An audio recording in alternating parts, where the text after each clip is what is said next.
Hello everyone, good morning. कैसे बेटा सभी? उम्मीद करता हूँ कि आप लोग सभी अपने अपने घरों पे अच्छे से होंगे, स्वस्थ होंगे, सुरक्षित होंगे। और आपकी ऑनलाइन क्लासेस में फिर से आपका स्वागत है। इंग्लिश की क्लास में जो हमने लास्ट क्लास में, उससे पहली क्लास में सेंटेंस रीअरेंजमेंट का टॉपिक किया था,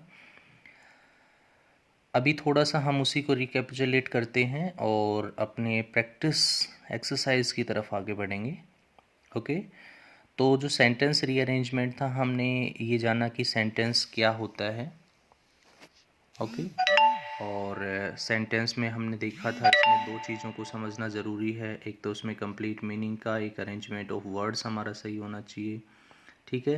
अरेंजमेंट के बारे में मैंने आपको बताया, अरेंजमेंट क्या होती है कि उसमें हर एक चीज़ प्रॉपर ऑर्डर में होनी चाहिए, है ना। सब्जेक्ट, वर्ब, ऑब्जेक्ट, इनको पहचानना। काइंड्स ऑफ सेंटेंस हमने डिस्कस किया था। 5 काइंड्स ऑफ द सेंटेंस होते हैं। सॉरी। उसके बाद एलिमेंट्री नॉलेज की बात कर रहे थे। Elementary knowledge in the sense basic knowledge regarding the topic से रिगार्डिंग जो बेसिक हमारी नॉलेज है, बेसिक जो हमारी इंफॉर्मेशन है, वो हमें उसमें पता होनी चाहिए। तो हमने एक पॉइंट किया था कि इसमें हमें सब्जेक्ट जो है एज अ नाउन, प्रोनाउन और द प्लस एडजेक्टिव, उस रूप में अगर हमें कहीं भी मिलता है तो उसको एज अ सब्जेक्ट हम यूज़ करते हैं। ठीक है। सब्जेक्ट कहीं नाउन भी हो सकता है, कहीं प्रोनाउन भी हो सकता है, और कई बार हम सब्जेक्ट में उसमें एडजेक्टिव के साथ द का यूज़ करते हैं, तो भी वो हमारा क्या होता है, एज अ सब्जेक्ट काम करता है। Is it clear? उसके बाद नेक्स्ट पॉइंट हम जो देख रहे हैं इसमें वर्ब का था। हेल्पिंग वर्ब, मेन वर्ब, दो पार्ट में डिवाइड किया था। मेन वर्ब को लिंकिंग और एक्शन वर्ब का था। लिंकिंग वर्ब बेटा इसको समझना बहुत ज़रूरी है, क्योंकि लिंक करने का काम करती है और इसमें अपना कोई एक्शन नहीं होता। ठीक है ना। जैसे उसमें कहा he is a boy, is जो है एक लिंकिंग वर्ब है, there is not a action, एक कोई एक्शन नहीं है उसमें। He has a pen, has जो है एक लिंकिंग वर्ब है, उसके पास एक पेन है, पोजेशन को बता रही है but not the action, action को नहीं बता रही। सो लिंकिंग वर्ब का कोई अपना एक्शन नहीं होता। हाँ, एक्शन वर्ब जो होती हैं जिसका अपना ऑब्जेक्ट होता है, वो उसमें वर्ब एक्शन को बताती है। ठीक है। उसके बाद इसमें हमने लिंकिंग वर्ब हो गया था, सब्जेक्ट कॉम्प्लीमेंट। लिंकिंग वर्ब के बाद आने वाला, ध्यान दीजिए, इसमें लिंकिंग वर्ब के बाद जैसे इसमें अ टीचर है, सब्जेक्ट कॉम्प्लीमेंट है। हमने कहा था ही हैज़ अ पेन, तो हैज़ के बाद जो लिंकिंग वर्ब आई वो क्या कहलाई यहाँ पे, उसकी लिंकिंग वर्ब के बाद आई हुई चीज़ हमारी सब्जेक्ट कॉम्प्लीमेंट कहलाई। इसमें बहुत समझने वाली बात है, बेसिक चीज़ है लेकिन ज़रूरी है। ठीक है। और सब्जेक्ट कॉम्प्लीमेंट जो ऑब्जेक्ट की जगह लिखा होता है वो सब्जेक्ट कॉम्प्लीमेंट हो गया। एक्शन वर्ब की बात कर रहे हैं, एक्शन दिखाता है, सब्जेक्ट और एक्शन वर्ब ने जो काम किया मिलकर जो भी हुआ वो ऑब्जेक्ट हो गया हमारा, ऑब्जेक्ट। ठीक है। इसमें जो भी ऑब्जेक्ट हुआ वो क्या है, जो सब्जेक्ट और एक्शन वर्ब ने दोनों ने मिलकर किया, यानी सी ने सिंग किया, और क्या सिंग किया, a song, that is object. Okay बेटा। उसके बाद हमने अगला पॉइंट किया था उसमें, नेक्स्ट क्लास में उसमें देखा था क्या, कि प्रीपोजिशन के बाद ऑब्जेक्टिव केस होते हैं। 3 केस होते हैं हमारे इसमें, सब्जेक्टिव, ऑब्जेक्टिव एंड पोजेसिव। ठीक है। Objective case in the sense की प्रीपोजिशन जो यहाँ हमारी बिटवीन आई, उसके बाद हमने ऑब्जेक्टिव केस का यूज़ किया था। एडवर्ब्स के मैनर को समझना है। सेंटेंस रीअरेंजमेंट में एडवर्ब्स का मैनर बहुत अच्छे से समझाता है उसमें, और क्या कि पहले उसमें प्लेस आता है, फिर मैनर आता है, और फिर टाइम आता है। टाइमिंग वर्ब लास्ट में यूज़ करते हैं। ठीक है ना। उसके बाद एट्रीब्यूट, एट्रीब्यूट एक पॉइंट था, एडिशनल इन्फॉर्मेशन की बात कर रहा है जो यूज़ होता है सब्जेक्ट के बाद। Is that clear? यानी द ग्रेट अकबर की बजाय हम अगर करेंगे इसे Akbar the great, because Akbar subject है और द ग्रेट जो है इसका एट्रीब्यूट कहलाता है। Is it clear? Yes. Next point आप देखेंगे बेटा, इसमें टाइम एडवर्ब्स जो होते हैं वो क्या है। टाइम एडवर्ब्स के लिए इसमें क्या बताया था कि ये टाइम एडवर्ब वाले सेंटेंस के लास्ट में होते हैं। हमें लग रहा है सेंटेंस सही है, but according to the grammatical rules it is wrong, because the time adverbs will not in the starting of the sentence. Clear? Yes. See the next one, जो हमने एक्सरसाइज की थी कल, हमने डिस्कस किया था। आज जो है एक एक्सरसाइज नए एक प्रैक्टिस सेट से आपको यहाँ पे मिलाते हैं, ध्यान दीजिए, जिनको मैंने सॉल्व भी किया है।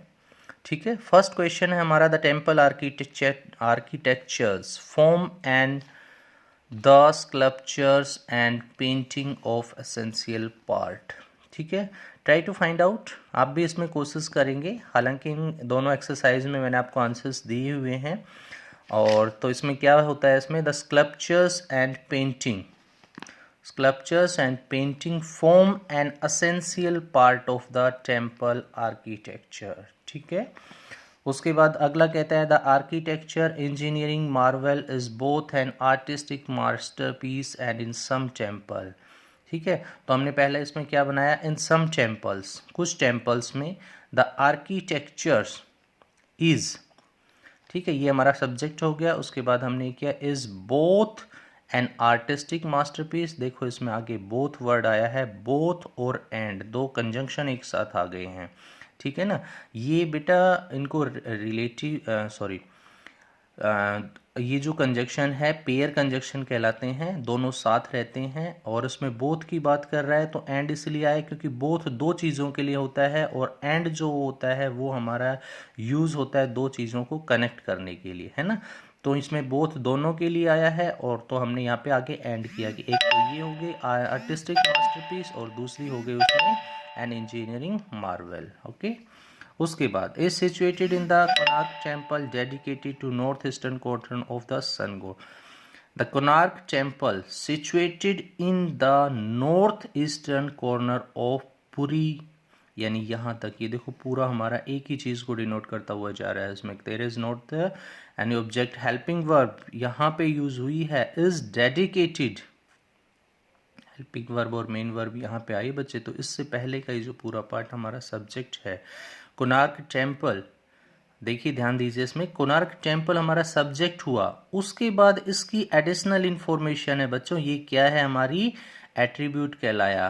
ठीक है ना, तो हमने क्या किया, सब्जेक्ट के बाद इस एट्रीब्यूट को यूज किया है, this the Konark temple is, यहाँ सब्जेक्ट हुआ, और ये इसकी situated in the north east corner of Puri, ये एडिशनल इंफॉर्मेशन है। ठीक है, उसके बाद है of a chariot with the temple is in the form of a chariot with the sun god as the charioteer, ये टेम्पल है ना, फॉर्म में है, किस में, चैरियट, चैरियट एक बेटा रथ होता है।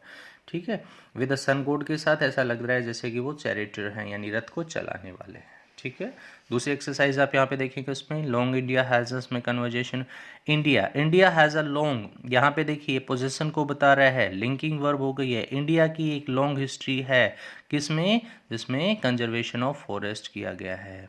ओके, उसके बाद दूसरा इसमें बता रहा है many communities of forest dwellers and fisher people follow traditional practice of maintaining closed season. Many communities of forest dwellers and fisher people, यहाँ तक जो है ये हमारी मैनी कम्युनिटीज बता रहे, सब्जेक्ट हुआ, इसके बाद जो आने वाला है इसमें। ठीक है, अब देखो इसमें बेटा एक तो हम करते थे, हमने सब्जेक्ट के जस्ट बाद हमने क्या किया था, उसकी एडिशनल इन्फॉर्मेशन कर दी थी। एक अगर प्रीपोजिशन के साथ अगर उसकी एडिशनल इन्फॉर्मेशन आती है तो इसको हम पार्टिटिव बोलते हैं। ठीक है ना, समझ में आया। The principal of the college, तो of the college, of preposition के साथ आया है तो वहाँ पे वो पार्टिटिव कहलाया है, एडिशनल इन्फॉर्मेशन ही। ठीक है, उसके बाद इसमें यहाँ से हमारी वर्ब शुरू होती है और आगे का पार्ट आता है उसमें। उसके बाद कहता है the wildlife population can recoup, यहाँ पे मॉडल ऑक्सिलरी वर्ब्स का यूज़ हुआ है, वर्ब्स यूज़ हो गई है, इसके बाद आगे इसको कर सकते हैं। नेक्स्ट आता है इसमें मैनिफेस्ट स्पीसीज, यहाँ से ही है, सब्जेक्ट हो गया, have been conserved through the centuries because of such religious and social. बेटा इसमें जो भी आप सेंटेंस बनाते हैं उनके सेंटेंस की सेंस, उनका मीनिंग डेफिनेटली उसमें होना चाहिए। इसके बाद दो आगे की जो प्रैक्टिस एक्सरसाइज है बेटा, इनके मैं स्नैपशॉट्स आपको भेज दूंगा, आप इनको प्रैक्टिस करेंगे और कल आपको एक नए अच्छे से टॉपिक से फिर मिलवाएंगे। इनकी आप प्रैक्टिस कीजिए, और मैंने आपको बताया भी था कि ये जो टॉपिक है आपका पूरा प्रैक्टिस बेस्ड है, जितनी आप प्रैक्टिस करेंगे उतना आपके लिए बेटर होगा। किसी भी बुक, नोटबुक, हेल्प बुक, किसी से भी आप प्रैक्टिस कीजिए और इस टॉपिक को अपना अच्छे से प्रिपेयर कीजिए। ठीक है बेटा, होप आप सभी समझ गए होंगे। So thank you so much everyone, have a good day, thank you.